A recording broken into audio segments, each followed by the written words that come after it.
Hello. I have to sneeze. Okay, I have a complaint. You know, like those days where there's street cleaning?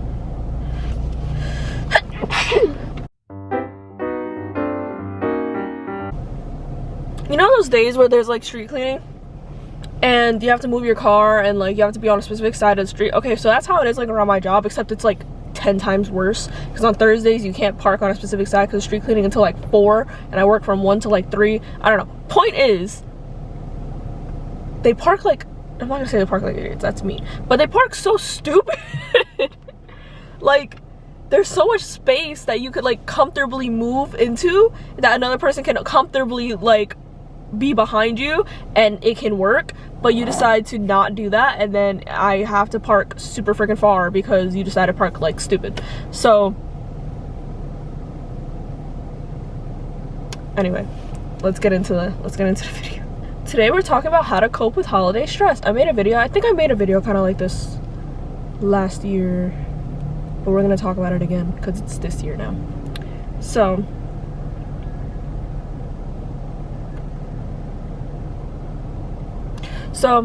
we're gonna talk about coping with holiday stress. Oh, I gotta sneeze again. It's you guys, I swear. Oh no, it's not there. Hold on. Okay, let's cope with holiday stress. Okay. It's back. I'm sorry. I'm like trying really hard not to sneeze right now. I'm gonna talk through it. Okay. First things first, we're gonna practice mindfulness and we're gonna meditate a little bit. So remember in my last video, and if you haven't watched it, you should. In my last video, I talked about how this guy next to me can actually move up, but I think he's watching me record right now, and he's like at a red light, but he has space to actually definitely move. Yeah, he's definitely watching me because he like did not realize that the lights turned green. Okay, so practice mindfulness and meditation. In my last video, I talked about how in one of my classes they gave us a Hershey Kiss, focus on the Hershey Kiss, and that's how we practice like mindfulness and staying in the present and stuff like that. So meditation is kind of in the same way. So when I first was like told to meditate, I was in high school. I was a stupid teenager. I was like, funny. I giggled. Like, I didn't think meditation was that serious. And then I tried it again on my own, and basically all I did was just like, you're literally just breathing and you're focusing on your breathing. And I know that sounds like stupid and like useless, but genuinely it helps your mental health so much, because when you're stressed about something and you just take like a deep breath, it kind of like it doesn't take the stress away, but it takes it away for that moment so that you can focus on whatever you need to focus on. So basically when you meditate, it doesn't have to be for long. I usually do it before bed, and it would help me sleep a lot better because I used to have crazy anxiety so bad that I could not sleep. And I was so used to not sleeping. Like, it wasn't that I didn't sleep, but it was just like a good 2 to 3 hours of sleep, and the rest of the night was just straight overthinking of like things I can't even remember what I was overthinking about, but it was just a bunch of like emotions and mental strain. So I was just not a fun person to be around. And then I learned to like deal with it with meditation. So I would lay back in my bed right before I go to sleep, and I would just close my eyes, and I would just breathe in and breathe out. And if any other thoughts came into my head, I would just breathe in and breathe out, like really deep breaths, and then breathe normally until the thoughts came back, and then deep breath, and then I just keep doing that. And if you're having like one of those moments where it's like, this isn't really meditation or like mindfulness, but this is a really good tip that I use with people a lot, because mental health is honestly growing even more in society because of how like bad everything is getting. But when people have like panic attacks or feeling overwhelmed, I tell them to breathe in, counting to 4, hold it, counting to 4, breathe out, counting to 4, hold it, counting to 4, and just like do that over and over again. So I do that. And then yeah, practice mindfulness. Remember, be grateful for everything. I'm gonna lock my door. Remember, be grateful for everything. I always forget to lock my door, and you know, men are scary. Anyway, prevent burnout. I have a whole video on burnout. Go check it out. But yeah, just know it's okay to say no. Sometimes you can't go to every single house. Like, pick a few houses that you actually enjoy and they actually enjoy your presence and they don't make you feel bad, and just go to those houses, because you don't owe anyone anything. You don't owe people anything in the holidays just because it's the holidays. If they were nice to you all year round, then go to their house. If they were not nice to you, and they're definitely not nice to you during the holidays, just don't go. It's not that big of a deal. It's okay. They'll just have one less person to pick on. It's fine. Yeah, it's just also okay to miss parties if you're just tired. Like, because I have family who works and then go to like people's houses, and I appreciate it, especially when they stop by my house during the holidays. Like, it's really sweet, but I also understand why they don't. I remember working retail and then having to go to like my grandma's house and then my aunt's house and then my own parents' house, and then like, you know, like it was a lot. Like mentally it was just a lot. So I'm grateful now that I don't work on holidays like that, but it used to be so like draining. Like, I would be exhausted. I wouldn't be able to enjoy the food properly. Now I enjoy the food very well. But yeah. Take a break, okay? That's what I mean when the whole breathing thing, the 4x4 breathing thing, because sometimes things can get a little overwhelming, especially if you're already stressed.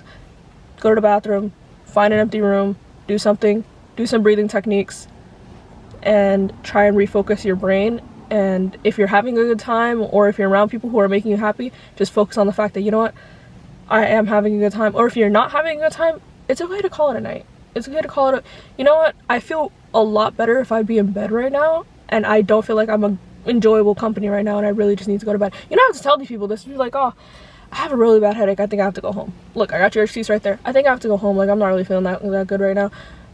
Enjoyed whatever you guys did, but yeah, I gotta go. It's okay. Trust me. Not that big of a deal.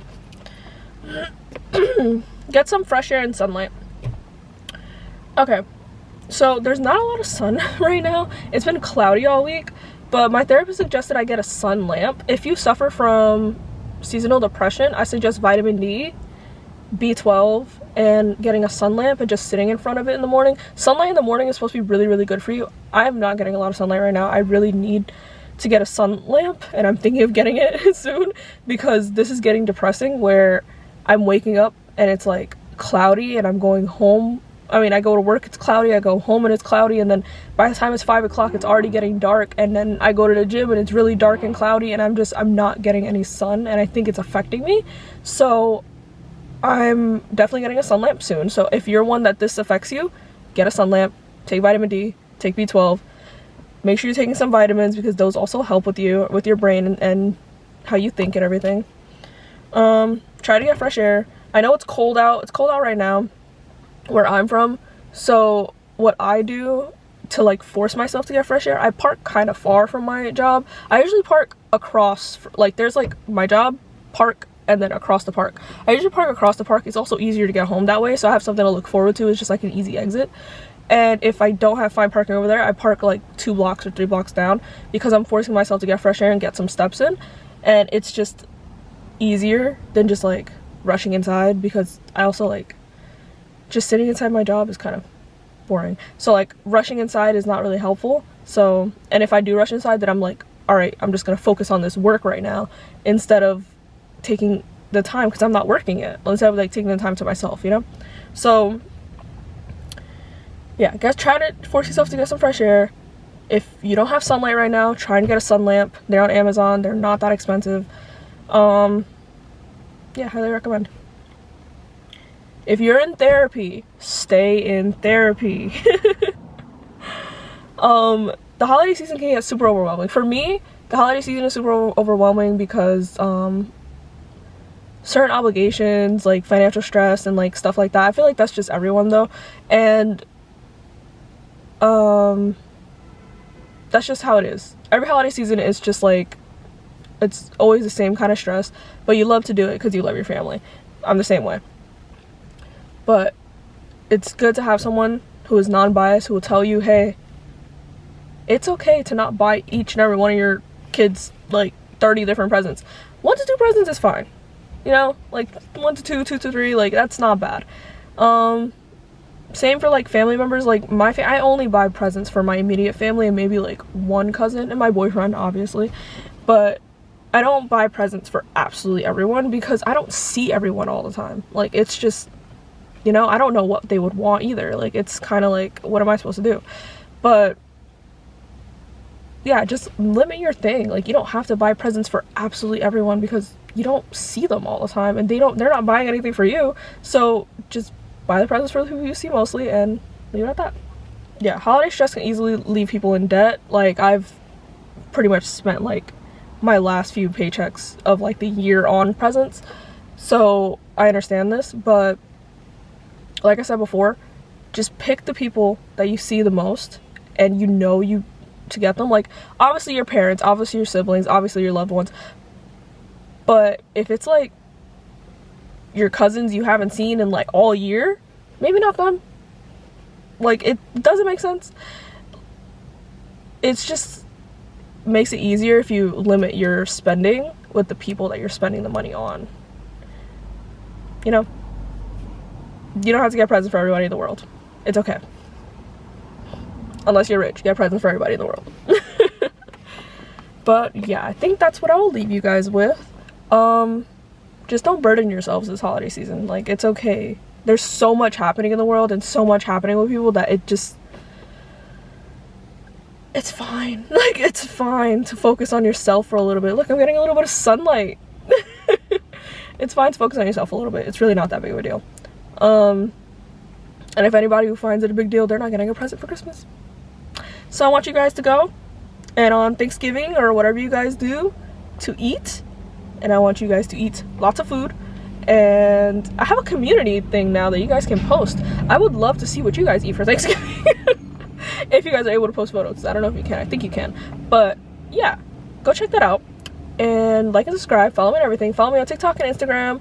And I wanted to do recipes for these videos in November, but I'm not really like a recipe person. Well, I love to cook. Whatever. I'm going to try and post like food stuff on TikTok and Instagram. And maybe my shorts here. So either way, subscribe and like and everything. But yeah.